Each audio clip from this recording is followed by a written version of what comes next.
حضرت سیدنا عمر فاروق، سب بولیے رضی اللہ تعالی۔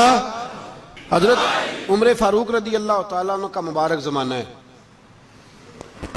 حضرت عمر نے فوج بھیجی ایران کے حکمران کے ساتھ جہاد کرنے۔ ایران کے بادشاہ نے 2 عیسائی جاسوس بھیجے، کہنے لگا ذرا پتہ تو کرو مسلمانوں کا رات کا طریقہ کیا ہے، میں صف بندی کراتا ہوں۔ وہ ساری رات صف بندی کراتا رہا، 2 جاسوس آئے مسلمانوں کی معلومات کرنے۔ معلومات کر کے جب واپس گئے تو حضرت عمر فاروق رضی اللہ تعالیٰ عنہ کے سپاہیوں کو دیکھا، غور سے پلٹے تو بادشاہ کہنے لگا کیا حال دیکھ کے آئے ہو؟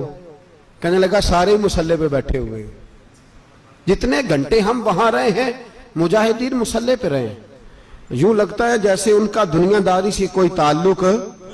اور کہنے لگے بادشاہ کوئی ایسی طاقت ہے جس کو وہ بلا رہے تھے، کوئی ایسی قوت ہے جس کو وہ پکار رہے تھے، ہمیں بھی وہاں کھڑے ہو کے محسوس ہوتا تھا کہ ہاں کوئی ہے جو آ جائے گا ان کی مدد کے لیے، کوئی ہے جو پہنچے گا ان کی مدد کرے گا۔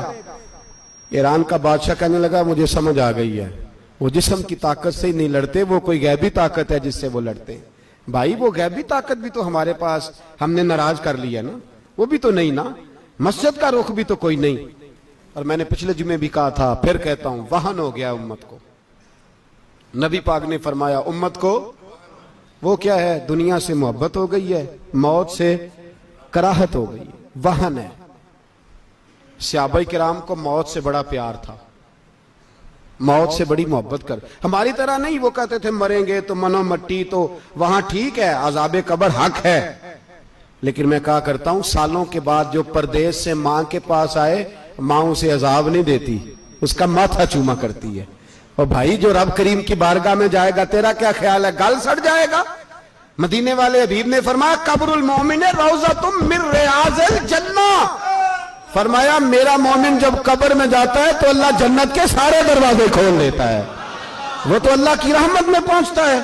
کون کہتا ہے مومن مر گئے، وہ تو قید سے چھوٹے اپنے گھر گئے۔ کون کہتا ہے قبر میں عذاب ہے تو صرف عذاب ہی ہے، ہاں مجرم کو سزا ملے گی، لیکن مومن ہمیشہ جہنم میں، وہ بالآخر جنت میں جائے گا، بالآخر جنت میں جائے گا۔ اور کسی درویش نے بات کی، وہ کر کے چلے گئے، بر کمال ہی کر گئے، کہنے لگے دوزخ میں میں تو کیا، میرا سایہ نہ جائے گا، کیونکہ رسول پاک سے دیکھا نہ جائے گا۔ نبی پاک سید عالم علیہ السلام کے غلام تو دیکھو نا، ساری زندگی عمر فاروق، بخاری پڑھو تو صحیح، ساری زندگی عمر ہر نماز کے بعد کہتے تھے اللہم ارزقنا شہادت فی سبیلک، اللہ بسترے پہ موت نہ دینا، موت مجھے شہادت کی دینا۔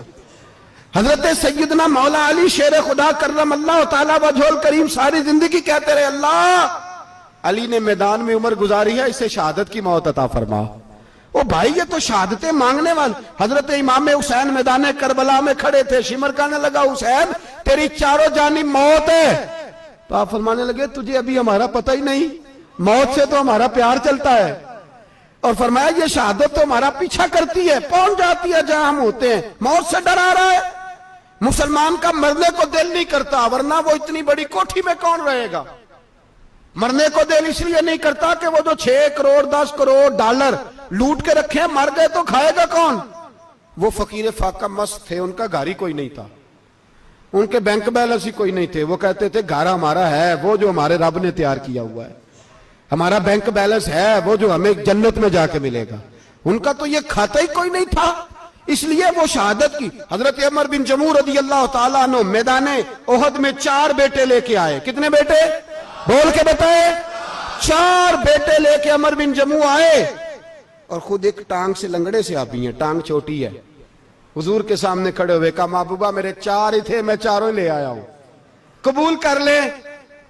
تو حضور نے فرمایا تو کیوں تلوار اوڑے آیا ہے، یہ تو نے کیوں گلے میں اسلحہ ڈالا ہوا ہے؟ کہا یا رسول اللہ میں نے بھی تو جانا ہے نا۔ تو حضور نے فرمایا 4 بیٹے جو ہیں، تو حضرت عمر بن جموع نے بات کی، صحابہ کہتے ہیں ہم لبوں سے مسکرا رہے تھے، آنکھوں سے رو رہے تھے، کیا عجیب انداز ہے۔ حضور نے فرمایا عمر 4 بیٹے جو آ گئے تو رہنے دے۔ تو حضرت عمر رو پڑے، کہنے لگے محبوبہ کیا لنگڑے جنت میں نہیں جائیں گے؟ کیا حضور میں لنگڑا ہوں تو میرے لیے جنت کوئی نہیں؟ میرے حبیب پاک سید عالم صلی اللہ علیہ وسلم نے فرمایا عمر تو ضرور جنت میں جائے گا. کہا محبوبہ پھر بچے بعد میں جائیں گے, میں پہلے میدان میں جاؤں گا. ایک بی بی 4 بیٹے لے کے آئی احد میں. کہا محبوبہ کل کمائی تھی میں لے آئی ہوں, میرے پاس کوئی اور شے ہوتی تو میں بچا کے نہ رکھتی. بیٹے دے کے نا حاضری لگوا کے تو واپس دروازے پہ لے گئی. تو حضرت سیدنا عبداللہ ابن عمر فرماتے ہیں بی بی بول رہی تھی تو میرا جذبہ جہاد بڑھ رہا تھا. اپنے بیٹوں کو کہنے لگی میں تمہیں حضور کے پاس چھوڑ کے جا رہی ہوں, جب تم میدان میں گرو گے تو میں تمہیں دیکھنے آؤں گی. دیکھنا تمہاری پشت پہ کوئی زخم نظر نہ آئے. جتنے تیر کھانے ہوئے سینے پہ کھانا, جتنے تلواروں کے نیزوں کے زخم برداشت کرنے ہوئے یہاں کھانا, پشت پہ زخم نظر نہ آئے. حضرت عبداللہ ابن عمر فرماتے ہو بی بی کی گفتگو میرا جذبہ جہاد بڑھا رہی تھی. ایک بی بی 3 سال کا 4 سال کا بیٹا لیے رو رہی ہے, احد کا دن ہے. سہیلیاں پوچھتی ہیں تو کیوں روتی ہے؟ وہ کہتی ہے دیکھو میرا خاوند بھی بدر میں شہید ہو گیا, بھائی اور باپ بھی. دل کرتا ہے کوئی جوان بیٹا ہوتا تو آج مصطفیٰ کے ساتھ اسے ہی بھیج دیتی. کوئی جوان میرے پاس ہے ہی 3 سال کا تو کیا کروں, 3-4 سال کا بچہ کیا کرے گا؟ پتہ نہیں کیا دلیل آئی, اچانک اٹھی, بیٹے کو سینے سے لگایا, کپڑا ڈالا, مسجد نبوی پہنچ گئی. حضرت بلال کہتے ہیں مجھے ملی, کہنے لگی بلال مجھے پتہ ہے حضور تیاری کرا رہے ہیں جنگ کی, پر 2 منٹ اگر میری ملاقات ہو جائے. بلال حبشی کہنے لگے حضور ہم ایک بی بی ضد کر رہی ہے. حضور باہر آئے, کہنے لگی حضور میں فلاں کی بیٹی, فلاں کی بہن, فلاں کی بیوہ ہوں, میں نے بدر میں 3 شہید دیے ہیں, اب میرے پاس یہ 3 سال کا لال ہی بچا ہے, بڑا فخر ہے میرا. لوگ مجھے شہید کی بیوہ, شہید کی بیٹی, شہید کی بہن کرتے, دل کرتا ہے شہید کی اماں بھی کہیں جاؤں تو میرا بیٹا لے لیں. سیدنا بلال کہتے ہیں حضور مسکرائے, کہنے لگے یہ 3 سال کا نونہال کیا کرے گا؟ کہتے ہیں اماں کا عجیب جذبہ ہے. کہنے لگی محبوبہ سنا ہے اسلحہ بھی تھوڑا ہی ہے, ڈھالیں زیادہ کوئی نہیں, میرا بیٹا ساتھ رکھ لیں, جب آپ کی طرف کوئی تیر آیا نا تو میرا بیٹا ڈھال کے تو اس کو ڈھال بنا کے آگے کر دینا. محبوبہ ڈھال تو بان ہی سکتا ہے نا. حضرت بلال فرماتے ہیں مصطفیٰ کریم نے فرمایا جا میں نے قبول کیا, قیامت کے دن بیٹا گھر لے جا, جب تیرا نام پکارا جائے گا تو شہید کی اماں کہہ کے پکارا جائے گا, جا تو گھر لے جا. کہتے ہیں چلتے چلتے ایک غریبنی اور آ گئی, اتنی سی اٹی بان کی, اتنی سی. بلال حضور سے ملاقات ہو جائے گی. نبی پاک آ گئے تو کہا محبوبہ یہ غلبہ اسلام میں میرا بھی حصہ ڈال لیں. حضور نے فرمایا یہ کیا ہے؟ کہنے لگے حضور خاوند فوت ہو گیا, اولاد اللہ نے بے نیازی سے دی نہیں, سویرے چرخہ کاٹ کے رزق حلال کھاتی ہوں, میرے پاس نا یہ اتنا سا بان ہے, ایک گھوڑے کی لگام بن جائے گی. محبوبہ حصہ تو ڈال جائے گا نا دین کے لیے, میری قبولیت ہو جائے گی.